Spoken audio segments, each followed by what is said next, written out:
భారత్లోని అన్ని ఛానల్స్ ను ఆంధ్రదేశంలో ప్రసారం చేస్తున్న ఏకైక network city cable. Welcome to city cable news బులెటిన్ల ముందుగా హెడ్లైన్స్. రుణం చెల్లించలేదని రైతులపై బ్యాంక్ అధికారుల దౌర్జన్యం. రైతు ఇంటి తలుపులు తొలగించిన బ్యాంక్ అధికారులు. తిరుమల లడ్డులో కల్తీ నెయ్యి దోషులను వెంటనే శిక్షించాలి. ములుగు జిల్లా కేంద్రంలోని సీసీటీవీ కమాండ్ కంట్రోల్ రూమ్లో సీసీ కెమెరాలను ప్రారంభించిన మంత్రి సీతక్క. మహిళలకు ఉచిత బస్సు ప్రయాణం వలన రిక్వెస్ట్ స్టాప్లో బస్సులు ఆపడం లేదంటున్న విద్యార్థులు, మహిళలు. అంతరాష్ట్ర గంజాయి ముఠా అరెస్టు. రూపాయలు 2.25 కోట్ల విలువ చేసే గంజాయి స్వాధీనం. బంగాళాఖాతంలో బలహీనపడిన అల్పపీడనం.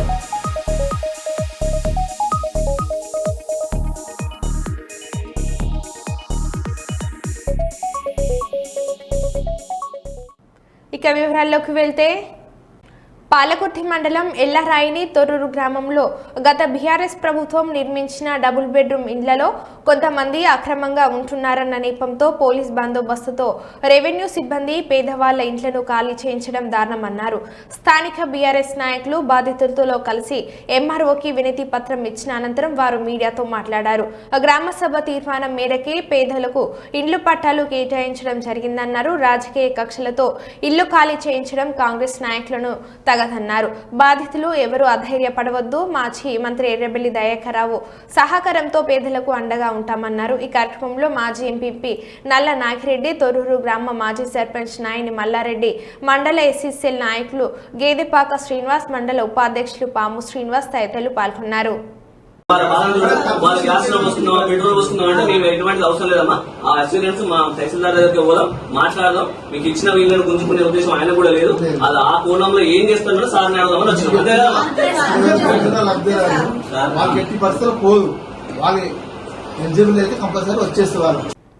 హన్మకొండ జిల్లా ఎల్కతుర్తి బస్టాండ్లో బస్సుల కోసం వందల సంఖ్యలో వేచి చూస్తున్న ప్రయాణికులు, మహిళలు.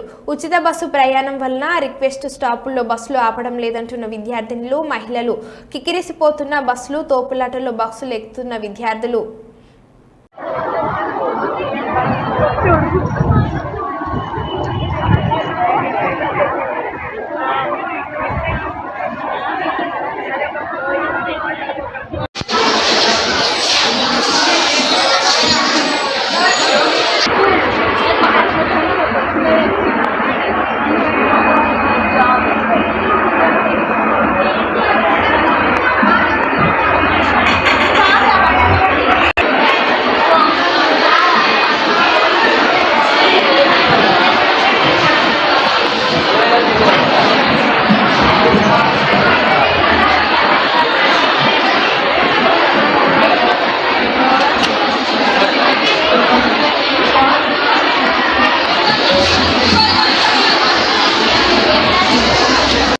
తెలంగాణలోని నిజామాబాద్లో షాకింగ్ సంఘటన జరిగింది.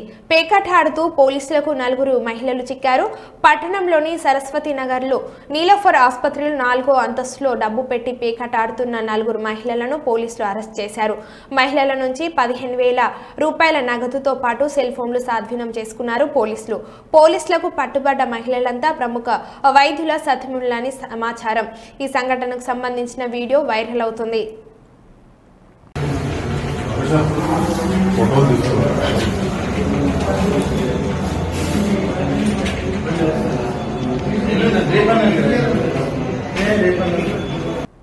భూపాల్పల్లి జిల్లా కేంద్రంలో నిర్మాణంలో ఉన్న ఇల్లును ఎలాంటి అనుమతులు లేవని డోజర్తో కూల్చేసిన పోలీసులు.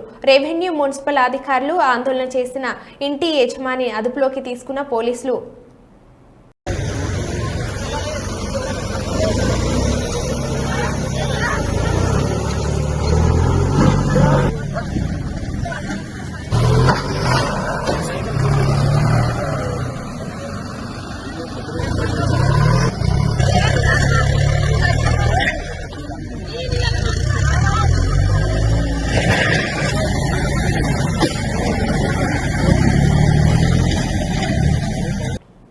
హైదరాబాద్ పాత బస్తీ పహాడి షరీఫ్ ప్రధాన రహదారిలో కెమెరాకు చిక్కిన అద్భుత దృశ్యాలు.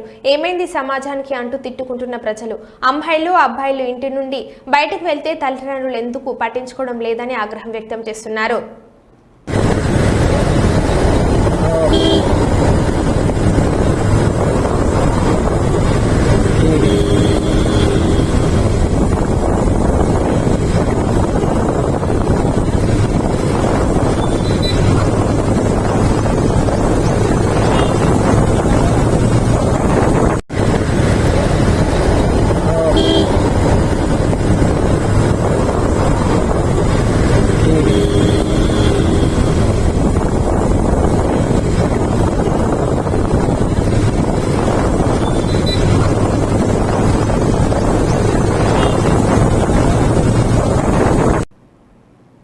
ఆంధ్ర ఒరిస్సా బార్డర్ నుంచి మహారాష్ట్ర బుల్దానా ధూలే జిల్లాకు తరలి వస్తున్న గంజాయి కంటైనర్ను తలమడుగు మండలం లక్ష్మీపూర్ చెక్పోస్టు వద్ద స్వాధీనం చేసుకున్నట్లు పేర్కొన్నారు. దాదాపు 900 కిలోల గంజాయి స్వాధీనం చేసుకున్నామని, దీని విలువ 2.25 కోట్లు ఉంటుందని అన్నారు. 8 మందిపై కేసు, 2ని అరెస్ట్ చేశామని తెలిపారు.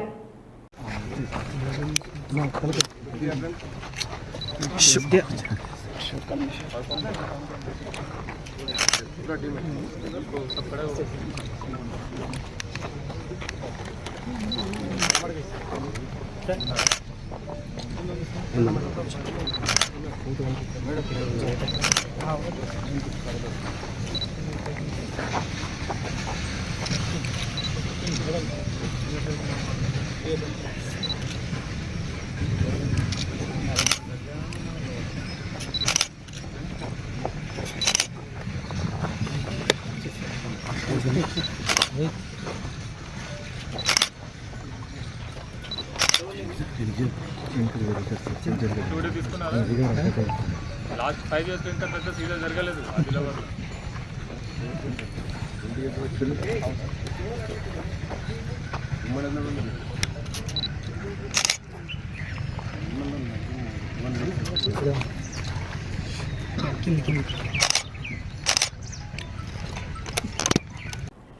పశ్చిమ మధ్య బంగాళాఖాతం వాయువు బంగాళాఖాతం ఆనుకొని ఉన్న అల్పపీడనం క్రమేపీ బలహీనపడుతుందని విశాఖలోని వాతావరణ కేంద్రం బుధవారం పేర్కొంది. దీని ప్రభావంతో రాగల 24 గంటల్లో కోస్తా ఆంధ్రలో 1-2 చోట్ల భారీగాను, చాలా చోట్ల ఓ మోస్తారు వర్షాలు పడే అవకాశం ఉందని తెలిపింది. ఉత్తర కోస్తాలో చాలా చోట్ల మంగళవారం నుంచి వర్షాలు కురుస్తాయని, తెలంగాణలో గురువారం నుంచి భారీ వర్షం కురిసే అవకాశం ఉందని తెలిపారు.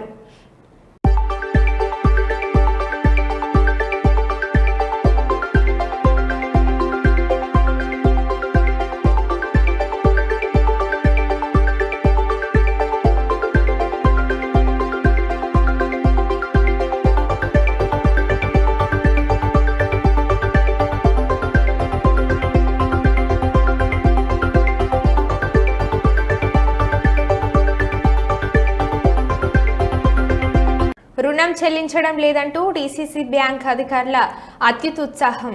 నెన్నెల మండలం నేతకాని వాడకి చెందిన గట్టు శివలింగయ్య 3 లక్షల రుణం తీసుకుని రుణం తిరిగి చెల్లించకపోవడంతో ఇంటి తలుపులు తీసి బయటపెట్టిన రికవరీ అధికారులు. ఇరువురి మధ్య వాగ్వాదం చోటు చేసుకోవడంతో తిరిగి వెళ్లిన అధికారులు అదే నువ్వు పీకిన కదా పట్టుకపో, నువ్వు పట్టుకపో అంతే, పట్టుకపో.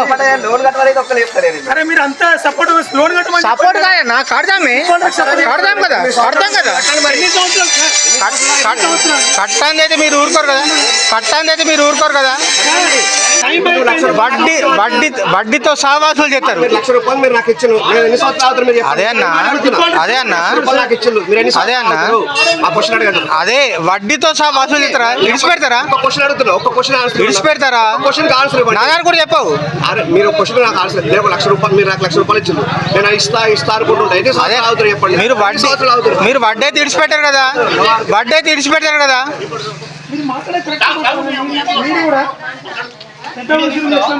Encourage for suicide.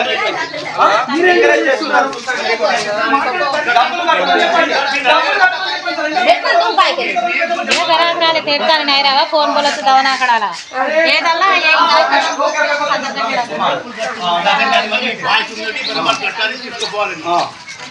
ఎన్నిసార్లు రమ్మన్నారు? గరీబులు పెళ్లి చేసిండు. పెళ్లికి ముందు నేను వచ్చిన సార్, మీరు మాట్లాడకండి. మీరు అన్న బద్దలు మాట్లాడుతున్నారు. పెళ్లికి ముందు నేను రాలేదా? ఈ పెద్ద మనుషులు అడుగుతాం. పెళ్లికి ముందు నేను వచ్చాను. నాకు ఆన్సర్స్ కావాలి. ఊర్లో పెద్ద మనుషులు ఉంచలే, నాకు సమాధానం కావాలి. ఫస్ట్ అది చెప్పండి. ఇక్కడ పెద్ద మనుషులు ఉన్నారు, ఆయన పంచాయతీ చేసిండ్రు, ఆయన అడుగుదాం. పెళ్లికి ముందు నేను రాలేదు సార్. ఎన్ని రోజులు టైం ఇచ్చారు సార్?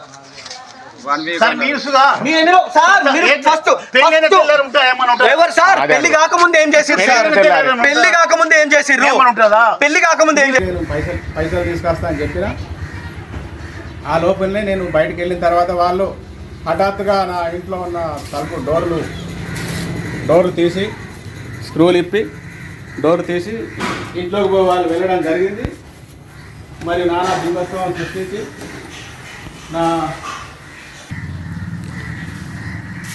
ఈరోజు దాదాపు 8 నుంచి 9 గంటల ప్రాంతంలో మరి నిండెల మండల హెడ్ క్వార్టర్కు మరి ఈ యొక్క సహకార బ్యాంక్ సిబ్బంది మరి గట్టు శివలింగయ్య ఇంటికి వచ్చేసి మరి మేము మా తల్లిగారైన లక్ష్మి గారి మీద మేము లోన్ తీసుకున్నటువంటి వాస్తవం. తీసుకున్నాం, మేము తీసుకోవాలని చెప్పడం లేదు, మేము కడతానే ఉన్నాం. వచ్చినప్పుడు ఎప్పుడు వచ్చేసినా కూడా ఎంత ఉంటే ఆ అమౌంట్ను బట్టి మేము కడతానే ఉన్నాం. అయినప్పటికీ కూడా ఈ యొక్క సహకార బ్యాంకు సిబ్బంది ఎవరో ఒకరు ఫాల్త్గాడు ఆదిలాబాద్ నుంచి వచ్చినట వాడేమన్నా ఆఫీసరా లేకపోతే ఒక రౌడీలాగా ఒక చెలామణి చేస్తూ ఈ యొక్క మొన్ననే కట్టి ఇంట్లో గృహప్రవేశం చేసినటువంటి ఇంటిని మొత్తము డోర్లు ఒక రౌడీలాగా దొంగలాగా వ్యవహరిస్తూ మరి నట్లు ఊడదీసి ఈ యొక్క డోర్లను బయటకి తీయడం అనేటువంటిది ఒక సహకార సంఘం వారి యొక్క అధికారులకు శోచనీయం అని చెప్పేసి కూడా నేను ఒక దళిత సంఘం నుంచి నేను తీవ్రంగా ఖండిస్తూ ఉన్నా. ఎవరైనా కూడా ఈరోజు ఆ ఫాల్త్ గాని కూడా చెప్తున్నా, ఎక్కడ కూడా అప్పు లేడా వాడు, ఎవరు లేకుంటున్నారు. ఒక్కొక్కడు కోట్ల కొద్ది ముంచిన వాళ్ళు సహకార బ్యాంకులను ముంచిన వాళ్ళు ఉన్నారు, సరస్వతి గ్రామీణ బ్యాంకులను ముంచిన వాళ్ళు ఉన్నారు, దక్కన్ గ్రామీణ బ్యాంకులను ముంచిన వాళ్ళు ఉన్నారు. మేము ఒక రైతులమండి, ఆలోచన చేయాలి. మేము మీకు అప్పు లేదని మేము ఎప్పుడు కూడా అనలేదు. మేము అప్పు లేదు అని అంటే మీ ఉద్యోగరీత్యా మీ దానికి మేము శిరస వహిస్తాం, మీ ఉద్యోగానికి మేము శిరస వహిస్తాం.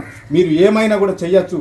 మీరు మీ రూల్స్ ప్రకారంగా పోతే మేము మీకు తల వంచి మేము మీకు పాదాభివందనం చేస్తాం తప్ప మీకు ఉద్యోగం ఉండదని, మేము మీ సహకార బ్యాంకులో అప్పు ఉండదని మీరు ఇష్టారీతిగా గిట్ట ఏమైనా ఒకసారి ఆ ఆదిలాబాద్ ఆయన పేరేందో నాకు తెలియదు, కానీ నేను ఉంటే నీ గుడ్డలి కొట్టేటోని బిడ్డ, నువ్వు జాగ్రత్త. నీకు దమ్ముంటే నేను అంటున్నా, నీకు సవాల్ చేస్తా ఉన్నా. నేను నీకు అప్పు ఉన్నది నిజం, తీసుకో. కానీ ఇండ్ల మీద దాడి చేయడం అనేటువంటిది నీకు ఎవరు చెప్పిండ్రా భయాన్ని నేను అడుగుతా ఉన్నా. నీవు ఇంకోసారి ఇదే గనక జరిగితే బిడ్డ నీకు బీపీ ఉండొచ్చు, నీకు బీపీ లేవచ్చు, కానీ ఇక్కడ ఉన్నోళ్ళకు మాట్లాడేటోళ్ళకు 24 గంటలు బీపీ రేసులనే ఉంటుంది. నువ్వు గుర్తుపెట్టుకో దాన్ని. మేము రైతులం, మమ్మల్ని నువ్వు ఇబ్బంది పెట్టకు, మేము కడతాం. మేము లేదంటే నీ చట్టం నువ్వు ఏ విధంగా చేస్తావో మేము దానికి శిరస వహిస్తాం. నీకు రూపాయి పోకుండా మేము కడతాం. కట్టుకుంటూ వచ్చినా కూడా ఈరోజు మీరు అనుకోకుండా వచ్చి ఈ విధంగా దాడి చేస్తే మేము సమాజంలో మేము తిరిగే వాళ్ళం, మాకు ఎంతో కొంత గౌరవం ఉంది. మాకు ఈరోజు విలువ పోతే నువ్వు విలువ తీసుకొచ్చి ఇస్తావా?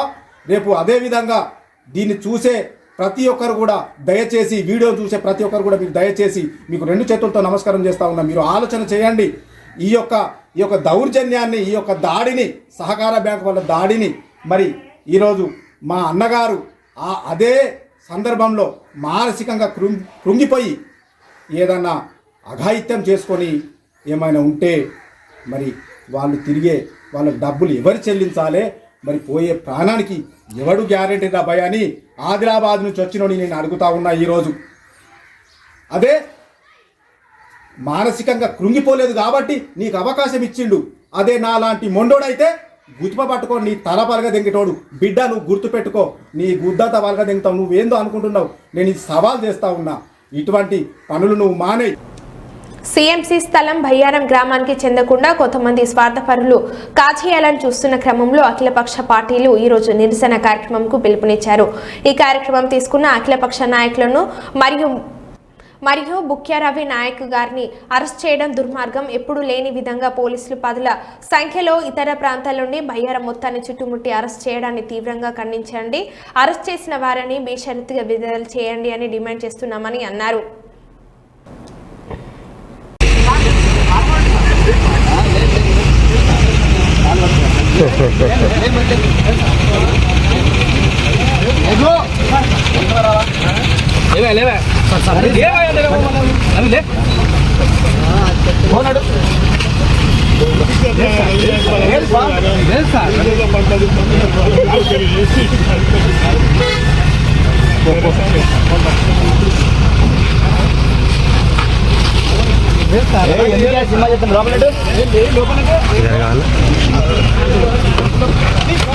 హైదరాబాద్లోని టూరిజం ప్లాజాలో జరిగిన సమగ్ర కుల గణన బీసీ రిజర్వేషన్లు పెంచాలని బుధవారం విస్తృత స్థాయి సమావేశంలో కామారెడ్డి బీసీ డిక్లరేషన్కు కట్టుబడి ఉంటామని మహేష్ గౌడ్ అన్నారు. బీసీలకు 42% రిజర్వేషన్లు ఇచ్చి ఎన్నికకు పోతామని టీపీసీసీ మహేష్ కుమార్ గౌడ్ తెలిపారు. వీరితో పాటు బీసీ సంక్షేమం సంఘం తెలంగాణ రాష్ట్ర అధ్యక్షులు జాబుల శ్రీనివాస్ ప్రకాష్తో పాటు పలువురు బీసీ నాయకులు పాల్గొన్నారు. కాంగ్రెస్ పార్టీ తరఫున మనం 42% రిజర్వేషన్ ఇస్తాము అని చాలా సమాలోచన చేశాను. నేను ముఖ్యమంత్రి గారికి ఒక మాట చెప్పాను. నేను ప్రవేశపెట్టాను కామారెడ్డిలో ఈ బీసీ డిక్లరేషన్. నేను వేరే ఎమ్మెల్సీగా ఉన్నాను, వర్కింగ్ ప్రెసిడెంట్గా ఉన్నాను. అప్పుడు నేను ఇంకా పీసీ అధ్యక్షుడు అవ్వలేదు. ఇలా జరిగి ఇప్పుడు కులగణన చేయకుండా ఎన్నికలకు పోతే బీసీ నాయకుడిగా నేను ఇబ్బందులు ఎదుర్కోవాల్సి వస్తుంది అనే మాట చెప్పినప్పుడు ఇబ్బందులైనా ఫండ్స్ రావని తెలిసినా ఓకే ನಾನು వచ్చిన మాట ప్రకారం కులగణన తర్వాత ఎన్నికలకు పోదాము అనే మాట రేవంత్ రెడ్డి చెప్పడం జరిగింది. దాంట్లో భాగంగానే ఇవాళ విధి విధానాలు కంప్లీట్ చేసుకొని ఎన్నికలకు పోతాం. దాంట్లో ఏం సంశయం అవసరం లేదు. ఒకరోజు వెనక ముందు కానీ ఇది అయి తీరుతుందని ఆశాభావం నాలో ఉంది. పోతే ఇవాళ కులగణనలకు మన ముందడగానే బీఆర్ఎస్ నాయకులు ఇళ్ళ తిరుగుతూ ఉన్నారు. నేను ఎక్కడ పేపర్లు చూశాను. ములుగు జిల్లా జాకారంలో ఎస్పీ డాక్టర్ శబరీష్ ఐపీఎస్ ఆధ్వర్యంలో చేపట్టిన మాదక ద్రవ్యాల అవగాహన కార్యక్రమంలో భాగంగా నిర్వహించిన ములుగు జిల్లా యువతకు జిల్లా స్థాయి వాలీబాల్ పోటీల ముగింపు కార్యక్రమానికి ముఖ్య అతిథిగా హాజరైన మంత్రి సీతక్క మాదక ద్రవ్యాల మాఫియా ప్రపంచాన్ని గడగడలాడించి కోట్లు కొల్లగొట్టిందని అన్నారు. మాదక ద్రవ్యాల మత్తులో లైంగిక దాడులు, హత్యలు చేస్తున్నారని, పెద్దపల్లిలో చిన్నారిపై లైంగిక దాడి, హత్య ఘటన మనసును కలవరపెట్టిందని అన్నారు. మైనర్ బాలికపై అత్యాచారాలకు పాల్పడుతున్న సంఘటనలో డ్రగ్స్ లేదా గంజాయి కారణమవుతుందని సీఎం రేవంత్ రెడ్డి బాధ్యతలు చేపట్టిన తొలి రోజు నుంచే డ్రగ్స్ పై ఉక్కుపాదం మోపుతున్న విషయాన్ని సీతక్క గుర్తు చేశారు. అనంతరం వాలీబాల్లో గెలిచిన విజేతలను మోడల్స్ తో సత్కరించి షీల్డ్లు అందించడం జరిగింది.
అనుకున్నా వర్షం లేదు, అంత డేంజర్ ఏం లేదు కదా అని ఆ రోజు నైట్ హైదరాబాద్ లో ఉన్నా. కానీ తెల్లారి వరకే వర్షాలు వస్తున్నాయి అంటే అరే ఇక్కడ ఉండడం బాగుండదని నేను వచ్చిన. మన దగ్గర పెద్ద ప్రమాదకరమైన పరిస్థితి లేదు, కానీ చెట్లన్నీ పడ్డాయంటే జస్ట్ ఆ రోడ్ అమ్మటి చాలా రోజుల నుంచి కొన్ని చెట్లు కూడా మనం మెయిన్ రోడ్ ఏటూ నగరం నుంచి ములుగు తీయాల్సినవి కూడా ఉన్నాయి, కొద్ది ఇట్లా వంగి ఉన్నాయి అనుకున్నాం, అవే పడ్డాయి అనుకున్నాం. కానీ వేల చెట్లు, వందల చెట్లు రోడ్ల మీద కూడా పడితే night and day and night మరి పోలీస్ అధికారులు చొరవ తీసుకొని అక్కడ ఉన్నటువంటి శ్రీకాంత్ గారు, అదేవిధంగా స్థానిక సిఐ గారు, డిఎస్పి గారు, చాలా చిన్న జిల్లా, అదేవిధంగా వెనుకబడినటువంటి జిల్లా, అడవులు ఉన్నటువంటి జిల్లా, వనరులు ఉన్నటువంటి జిల్లా, చరిత్ర ఉన్నటువంటి జిల్లా, చారిత్రాత్మకమైనటువంటి ప్రాంతాలు ఉన్నటువంటి జిల్లా. ఈ రాష్ట్రంలో మరి గ్రేట్ మనకు ఇటు రామప్ప వరల్డ్ హెరిటేజ్గా గుర్తింపు పొందడం, సమ్మక్క సారలమ్మ మరి ఏషియాలోనే ఆదివాసీ ట్రైబల్ బిగ్గెస్ట్ ఫెస్టివల్గా ఉండడం, మరి ఈ రాష్ట్రంలో జరుగుతున్న వాలీబాల్ టోర్నమెంట్ కి ముఖ్య అతిథిగా వచ్చేసిన రాష్ట్ర మంత్రివర్యులు డాక్టర్ ధనసరి అనసూయ సీతక్క గారు, minister of state water supply, women and child welfare గారిని, ఐపీఎస్ ఎస్పీ ములుగు గారిని,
ములుగు జిల్లా కేంద్రంలోని సీసీటీవీ కమాండ్ కంట్రోల్ రూమ్లో సీసీ కెమెరాలను ప్రారంభించిన మంత్రి సీతక్క. ఈ సందర్భంగా సీతక్క మాట్లాడుతూ ములుగు జిల్లాలో మహమ్మద్ గౌస్పల్లి నుండి మొదలుకొని జిల్లా చుట్టూ సరిహద్దుల వరకు ప్రతి మండలంలో, ప్రతి గ్రామంలో సీసీ కెమెరాలను అమర్చడం జరిగిందని, సీసీ కెమెరాల మూలాన నేరస్తులను కానీ ప్రమాదాలను నివారించేందుకు సులభతరం అవుతుందని, ములుగు జిల్లా పర్యాటక కేంద్రంగా రామప్ప దేవాలయం, ఆసియాలోని అతిపెద్ద జాతర శ్రీ సమ్మక్క సారలమ్మ వాచేడు వాటర్ ఫాల్స్, శ్రీ లక్ష్మీ నరసింహస్వామి లాంటి అనేక పర్యాటక కేంద్రాలు ఉన్నాయని, పర్యాటకుల రద్దీ దృష్ట్యా ఎలాంటి ప్రమాదాలు జరగకుండా మూడో నేత్రంగా సీసీ కెమెరాలు పనిచేస్తాయని, నేరం చేయాలంటే నేరస్తునికి వణుకు పుట్టాలని మంత్రి సీతక్క అన్నారు. ఈ కార్యక్రమంలో జిల్లా ఎస్పీ డాక్టర్ శబరీష్, ఐపీఎస్, జిల్లా పోలీస్ అధికారులు, additional SP, OSD, DSP, CI, ఎస్ఐలతో పాటు పోలీస్ సిబ్బంది పాల్గొన్నారు.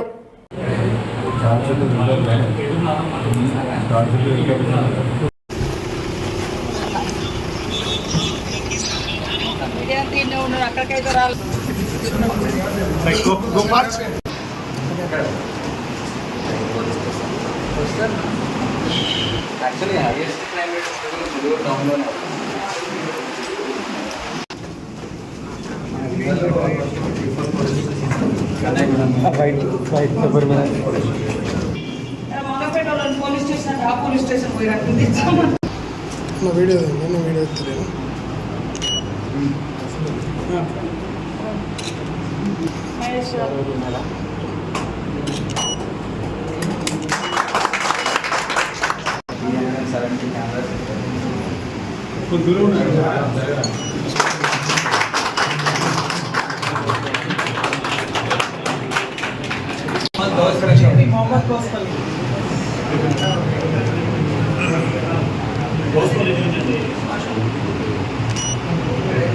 చాలా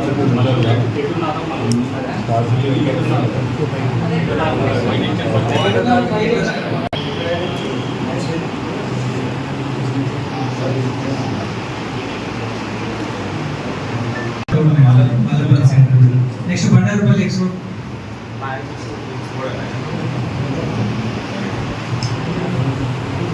బండారుపల్లి హాస్పిటల్ నెక్స్ట్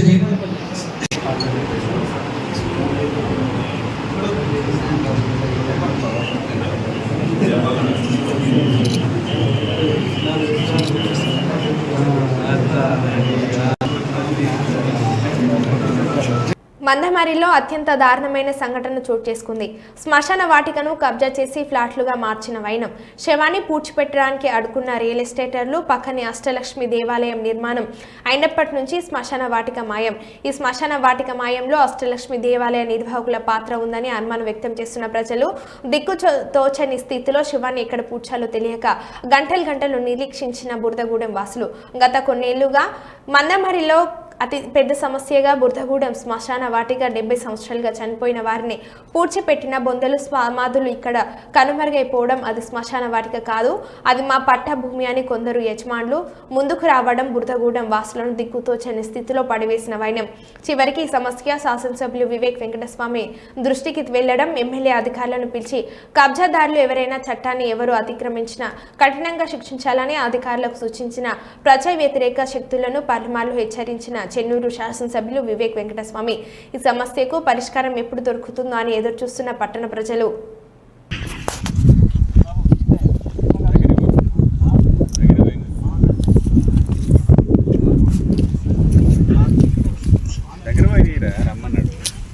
పోతున్నా ఒక్క నిమిషం దగ్గర వాళ్ళ దగ్గరికి వస్తాను, మనం దగ్గర కూడా అవసరం లేదు. వాయిస్ కూడా పెట్టు, ఇప్పుడు మాట్లాడేది కూడా దాంట్లో పడాలి.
మరో బులెటిన్లో మళ్ళీ కలుద్దాం. Stay tune.